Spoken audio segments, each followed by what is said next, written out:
Kasagaran nato mga ambisyosog ambisyosa,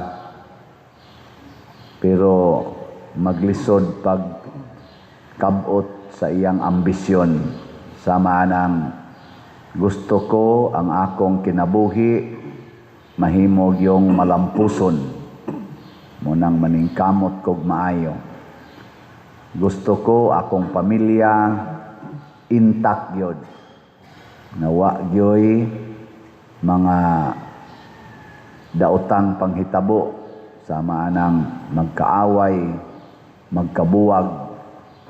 Bisag ka ng mga kaslonon, akong pangutanon, kanus-aman inyong schedule magbuwag. Ay, simbak ko pa dir, mana. Nako, di mo magbuwag. O, dili pa dir, oy, dili may magbuwag. Nako, hilas biya ninyo. O na, importante kaayo, unsaon pagkabot kining atong mga nindot nga ambisyon. O ang paagi mao ang pagsunod ni Kristo isip maayong magbalantay. Ug unsa may kinaiya sa maayong magbalantay nganong nilampos magid siya sa iyang misyon pagbantay nato, kay andam siyang magpakamatay para sa iyang karnero or para sa iyang gimahal na katawhan. Di ganita anda magpakamatay, di gid ta molampos sa atong pangandoy. Gilingay mong tupad. Na nilampos na ka.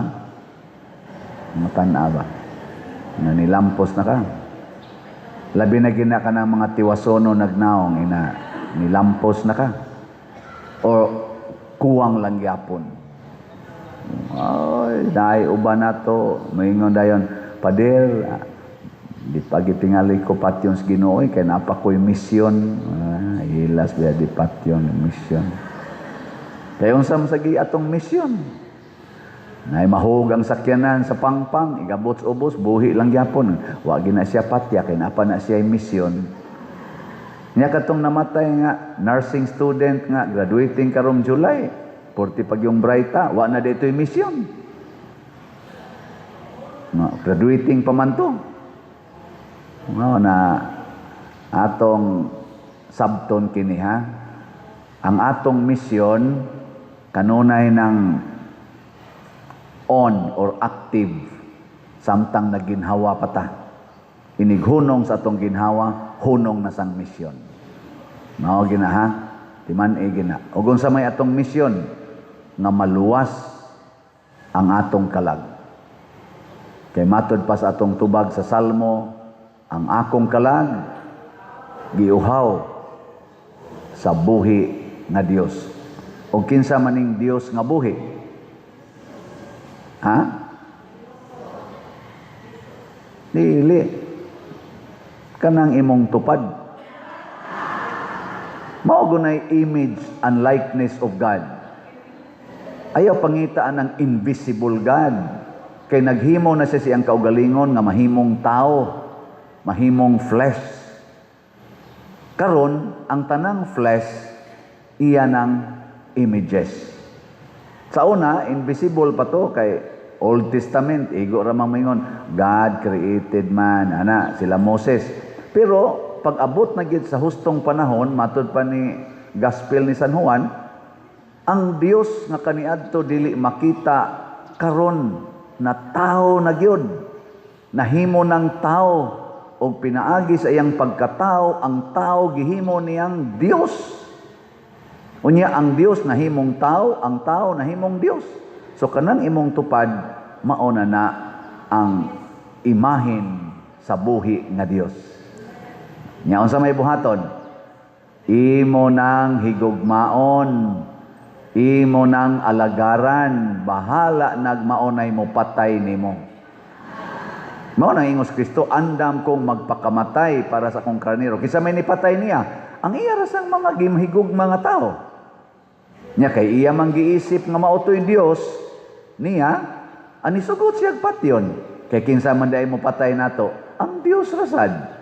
Matud pas panultihon ni Jacob o ni Job, ang Dios mo'y naghatag.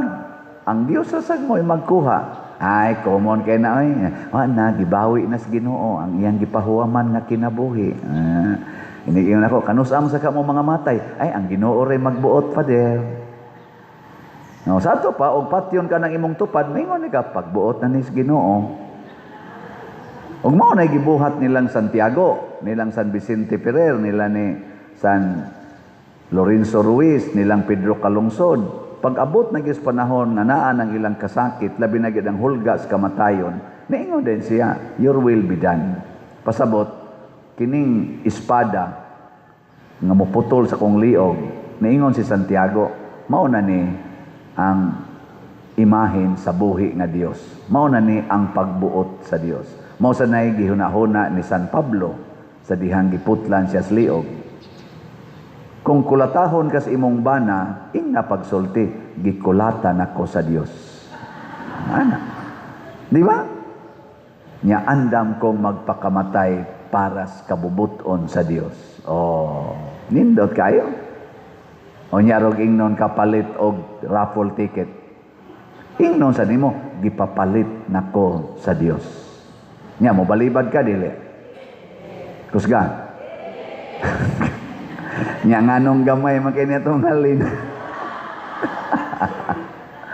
Kamo no mga buangon kay mustanan. Di mo balibad pero dili lang mo palit.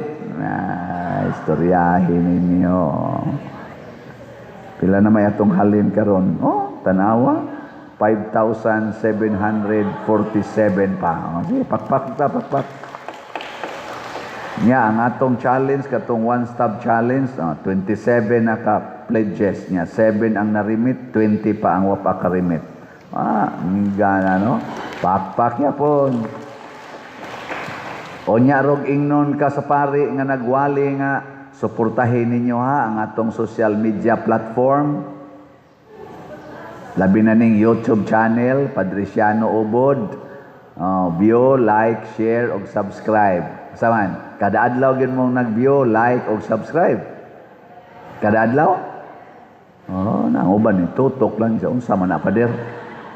Kada adlaw gyud. Sige tukar diha sa atong kuan. Nya unsa may mahitabo? Og ato nang i-share, ato nang ipaambit, daghan ang kabati sa ato dinhi mga misa, atong wali nga posible nga makahatag sad nila og giyas kinabuhi kay pulong manis Ginoo. Nya ang resulta sad lain makadawat pud ta og income. Adtong niaging buwan sa Marso, ang atong income sa YouTube niabot og 256,000 kapin. So atong pakpakan ang taga YouTube. Salamat kaayo. Nya kanira bang atong raffle ticket mga igsoon? Di ba ni parihas ordinaryong raffle tickets, kanang moapil mo raffle tickets o kanang mga swertres, mga loto. Kay ang premyo ana gikan ra sa tao. Kana bang ang mapilian lang ba? Ang mapilian. Pero kining atong raffle tickets kay para man ni siya sa simbahan, para man ni sa atong katilingban, ang premyo ani duha ka buok. Gikan sa tao o gikan sa Ginoo.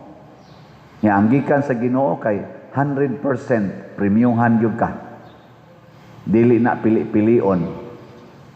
Ano ha? Pila may premyo gikan sa tao? Usa ka 500,000 gitawag na natog first prize. Mapilian ka kana? Wa gi siguro. Nya ikaduha, second prize, 5 katag 100,000. Mapilian ka nga 5 ram na kabuok? Wa gi siguro. Nya ang ika-third prize 8 katag 50,000. 8 rago na kabuok, mapilian ka na, samot nang way siguro. Pero posible, kay 8 naman. Nya, napagitay consolation prize, 40 katag 15,000. O 40 naman gina, siguro ka kang mapilian. Gyapoy siguro. So ato pa, ang premyo sa tao, swerte-swerte lang. Muna, giswerte yun. Pero ang premios Ginoo dili swerte-swerte. Unsa man? Unsa may kana ganing opposite sa swerte-swerte? Sigurado. Sigurado gyud. Mao na kung mopalit gi kag usa ka ticket 200 pesos, i-times dayon na niya og 100 times. So ang imong madawat pila man? Naa dayon kay 20,000. Oh, labaw pa sa atong consolation prize. Unyag mopalit kag 5 ka tickets worth 1,000, i-times na niya 100 pesos. 100 times, dili 100 pesos. Pwede sa dingno na to ana. I-times niya 100. Sa may mahitabo, mahimo ng 100,000. Mura na kag na appeal sa second prize. Nya ni appeal man ka sa atong one stop challenge kaning tag 20,000 kay 100 man na ka tickets. Dili kitingali ka mapilian. Pero i-times nag 100 sa Ginoo, pila may imong madawat? 2 million. Labaw kayo first prize nga 500,000. Ang pangutana. Mutuo ka. Mo na diri sa atong unang pagbasa, gilalis si Pedro sa iyang mga kauban. Dili mi mutuo nga ang Ginoo mudawat anang mga dili tinuli. Kay hugaw na sila. Niingon dayo si Pedro, pariha ta. Di sa ta kumutuo. Pero sa dito na ko sa Hopi, sus, nagdamgo ko, gipakita ko sa Ginoo atong gitunton na panapton nga naay daghang mga mananap nga hugaw. Nya giingnan ko niya, pag-ihaw ana, nya kaon. Na Lord, wa ko kasuway kaon anang hugaw nga mananap. Ingon ng Ginoo, ayaw nganlig hugaw ang giisip sa Ginoo nga limpyo. O kinsa may giisip sa Ginoo nga limpyo?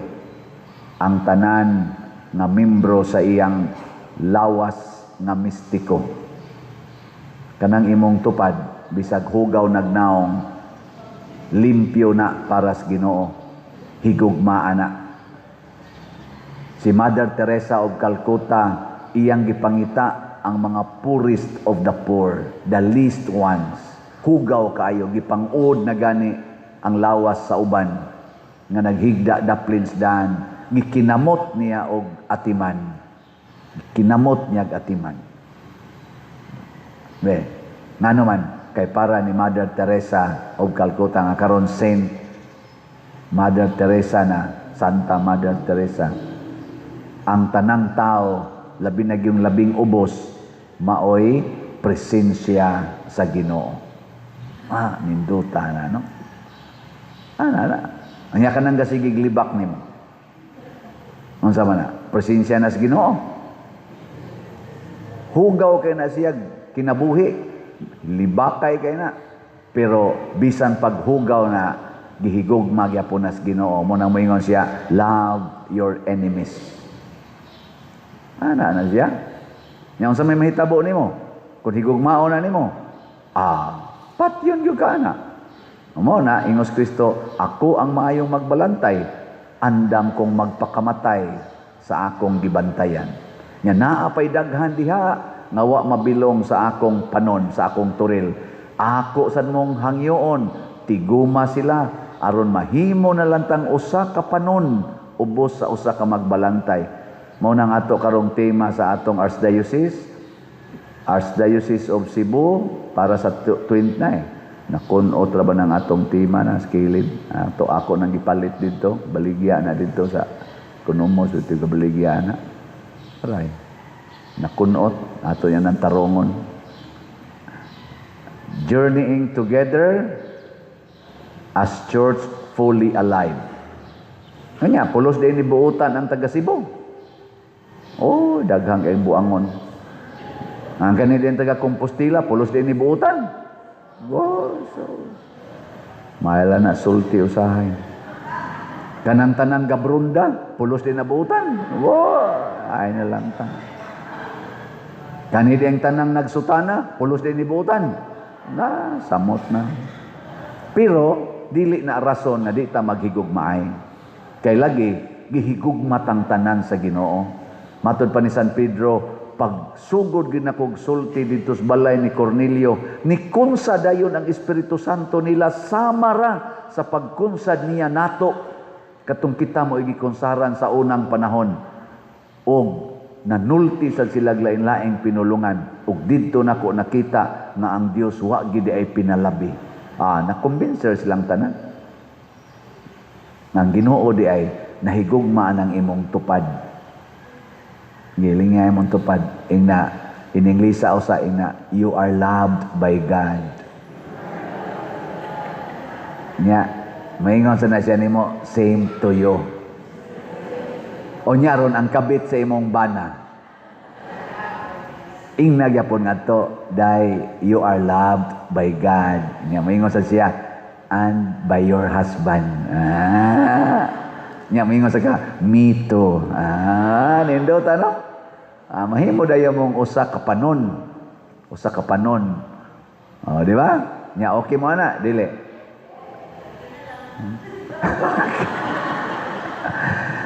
Kani yung tinubagan sa mga yawan o no, murag kanan kontragusto ba? Kontragusto. Sige, bahala na mo diya. Basta maunay kamatuuran og maunay makatagbaw sa atong kalag. Naot unta natong mga leaders karon, labi na ning atong mga congressmen na sikat kay karon tungod ana nilang impeachment process para sa atong VP Sara. Naot unta mosunod sila sa pagkamaayong magbalantay nga maghigugmaay. Nya unsaon man pag-impeach out of love, ibase gyud kamatuoran, dili ibase sa political agenda ang kamatuoran. Unsaon man pagpapriso sa tao out of love, ibase gyud sa hustisya ug sa kamatuoran, dili sa mga butang-butang nga mga ebidensya. Unsaon man paghigugma ang mga buangon nga naglutos nimo, ibase gyapon sa kamatuoran. Nakitang tanan muagi ra aning kalibutana ug ang tinuod natong puloy-anan na wa nagibuangon didtong masagol tuas langit. Last na lang lingi sa imong tupad. Ingna gusto ko malangit ang duha. Gusto ko malangit ang duha. Nya, ikas ang gisultihan, tubag asad ingna mamalit na ta. Ana ha? Sige, manindog na ta katong mopalit.